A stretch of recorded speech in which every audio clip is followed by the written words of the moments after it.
Is this the last straw for Mattel? Yes, let's talk about the recently shocking revelation of Mattel laying off more than 100 employees, including one of the most iconic and talented Barbie designers of all time, Bill Greening.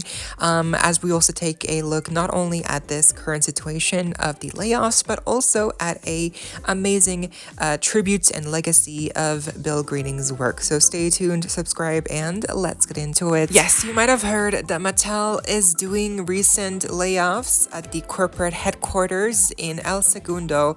And apparently, one of those people who also got laid off is Bill Greening. As many of you might recognize that name, he has been a substantial and big figure in the Barbie community as one of the more prominent designers over the years, and especially in the early 2000s. He has contributed so much work to iconic Barbie designs, collaborations, huge projects, and IP that, you would recognize in an instant. So it's just so sad to see that, he was one of the employees who unfortunately, I guess, just got unlucky. Like, it's so bizarre to me that that Mattel was like, they saw his resume, they saw his work at Barbie, and they were like, yeah, we're choosing to let him go. Like, excuse me? Like, this has to be randomized, because there's no way in hell that Mattel was like acknowledged. Like, they were aware. They were awarely doing this on purpose, letting go of such an iconically talented designer. That seems like so stupid to me. Like, how could they let go of Bill? Like, that makes no sense. Like, he's literally, again, so talented, and he's contributed so much over the years. You can tell very easily, like, when he's designing something, and just like it always leaves, he always has like a way to make it his. So it just seems so bizarre to me that, they let go of him like deliberately. Like, it just makes no sense to me. But yes, so I'm gonna read the caption from Bill Greening's Instagram post, so where he basically talked a bit about, what happened. So he says, with the recent Mattel layoffs at the corporate headquarters in El Segundo making the news, I wanted you to hear it from me personally. To my friends and fellow collectors, I'm here to share that after 26 years, so basically he started like around 1999 with, oh my god, at Mattel, I have left the dream house. Again, like, this is just so heart-wrenching. He continues to say, it's been a privilege and an honor to have designed for the world's most famous fashion doll, and I am proud of what I have accomplished in my time on the Barbie team. I worked with some of the most incredible designers, celebrities, and licensees during my tenure on Barbie. Lots of tears and goodbye hugs were shared this week at work. A special thank you to my fellow collectors for the appreciation with the dolls I have designed and the ongoing passion to keep the hobby alive. Although I will no longer be designing for Mattel, my time with Barbie will never come to an end. I was a Barbie collector long before my Mattel employment, and I will still be collecting for years to come. I hope to still see you at future doll shows and conventions. Since we work so far in advance, I will still have dolls coming out in this year and next year as well. So this is not going to be the last time we see of his work, but in the future, he's no longer working at Mattel, unfortunately. So then he says, March has been a challenging month, and it will take me some time to process leaving the Barbie team. I am overwhelmed with gratitude for all I've shared with this community. Thank you for understanding. I may not be responsive to comments and messages. I don't know what's next in my chapter, but I'm hopeful it keeps me connected to my passion for Barbie, and I hope you're there too. So there you go. That's a little message from Bill. Please go follow his Instagram just for more information and to share your support if you so wish. But yeah, this is just so, like, what are you doing, Mattel? Like, what are you doing? Like, it's so silly. Like, he's so obviously talented. He's been there for so many years. And Mattel is just letting go of him. Like, it just makes no sense to me. I mean, it's again like Angel Kent, Carlisle New Era, like other designers we've come to know and love in recent years who've contributed as well to so many dolls that we've come to know and love. Like, what if they got laid off? Like, just imagine, like, that would just also be like just so insanely disappointing. Thankfully they're safe, but I'm just saying, like, how, like, just What a bizarre decision, right? Like, why is Mattel doing this? And especially to designers who we know are like they have deserved a rightful place to work at Mattel, at Barbie, headquarters. Like, it just, yeah. To me, I'm struggling to understand like how this is like the best way for them to cut corners, for them to, save money. Like, really, this is the way? Seriously, this could not have been the most cost-efficient way for them to save money. Speaking of, let's talk more in depth about these Mattel layoffs with this article shared by the Los Angeles Times last week on the 19th of March, saying Mattel, the toy maker behind Barbie and Hot Wheels, is laying off 120 workers from its El Segundo headquarters, according to a notice provided to state and local officials. The toy and entertainment company is cutting various roles, including in marketing, design, and information technology. Some of the employees held positions as managers, directors, or vice presidents at the company, the notice states. Employers are legally required to alert employees along with state and local officials at least 60 days before a mass layoff in what's known as a WARN notice. Mattel submitted the notice Monday and said it expects affected workers will start leaving the company by May 19th. The job losses are part of a cost-cutting effort the company started last year focused on growing Mattel's profits. They are intended to strengthen our organizational structure to drive our growth objectives and optimize our operations, Mattel spokesperson Catherine Freimark said in a statement. The company set a target of $200 million in cost savings by 2026. And so let's go. That's some technical stuff. The company could also mitigate the potential effects of tariffs by increasing prices and leveraging its supply chain.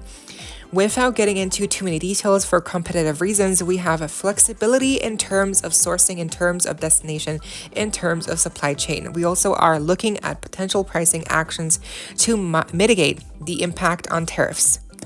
Mattel does not expect any single country to represent more than 25% of its global production by 2027. Toy companies struggled after the closure of Toys R Us back in 2020 and 2018 and amid inflation. Mattel laid off workers in 2023, citing economic challenges. But global toy sales stabilized last year in part because of a growing number of adults. Haha, that's us. Adults are buying toys for themselves. Hell yeah. According to market research from this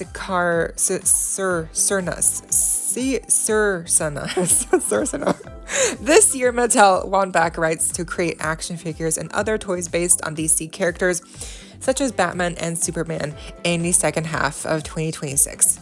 Mattel's net sales were $5.4 billion in last year, and a 1% drop compared with the same period the year before.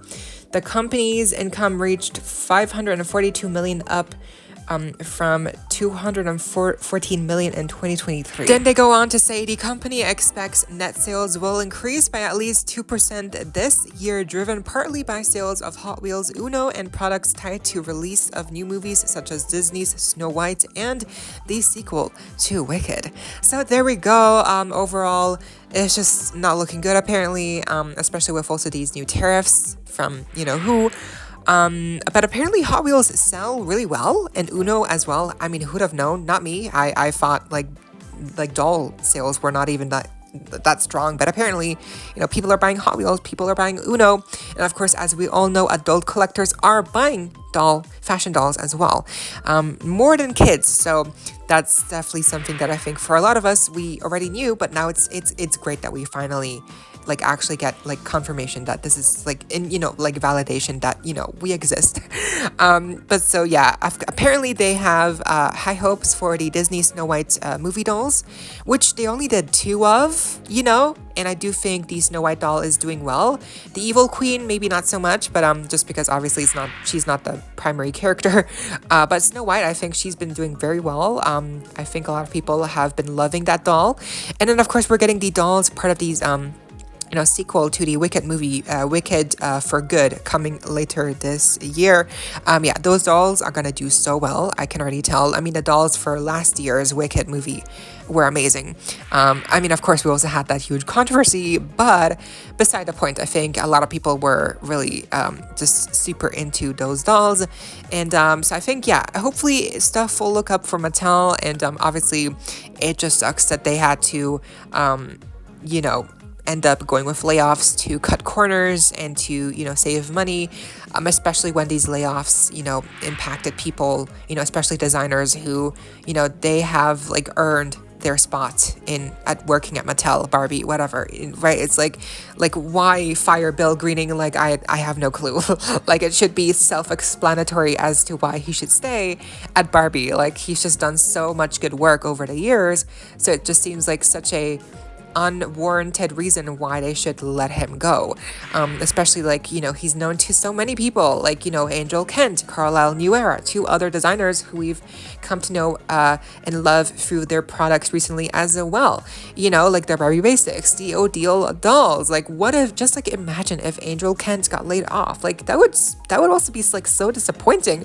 So it's just so bizarre that, they kept some designers, but like Bill, they let go of him. Like it has to be bizarre. Like it has to be randomized, or there has to be like a reason, because like I just cannot think of like why. Like looking at his work, there's like everything is a hit. Like you can clearly tell like all of these dolls are like insanely beautiful and talent and very well made and designed. So it just makes no sense to me that they would let go of such a big asset for them. Like in the future, I'm pretty sure that without Bill Greening, their sales will actually they will dwindle. They're not going to go up higher without him. They're going to go worse without him. So it just makes no sense to me. So lastly, let's take a look here at some of Bill Greening's legacy that he's been a part of over the years from his work at Barbie. Again, he probably started around 1999, and now in 2025, he's getting laid off, which again, like 26 years, it's just so 26 years. Just imagine, like that's like insane. So that's like so long. So it just really sucks to see him go.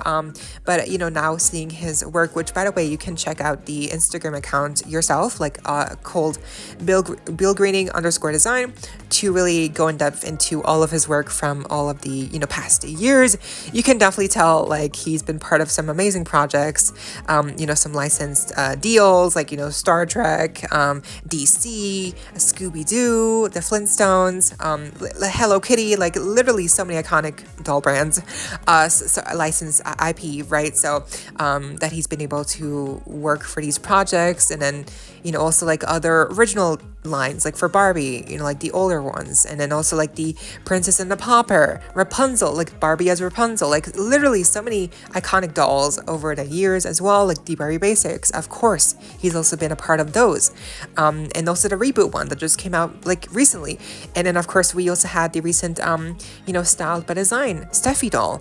So he has just been like, again, like almost synonymous with Barbie. Like I think you think of Barbie and you probably think of Bill Greening. You probably think of like some of his work that he's done.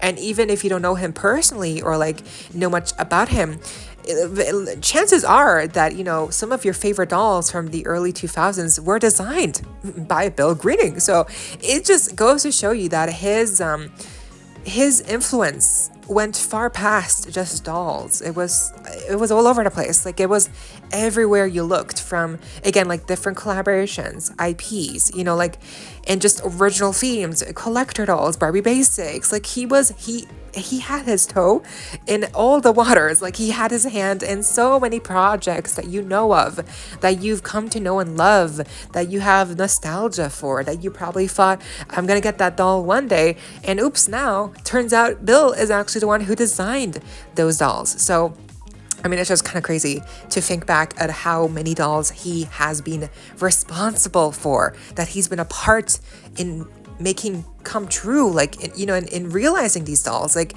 without him, I fail to see like how Barbie is any better.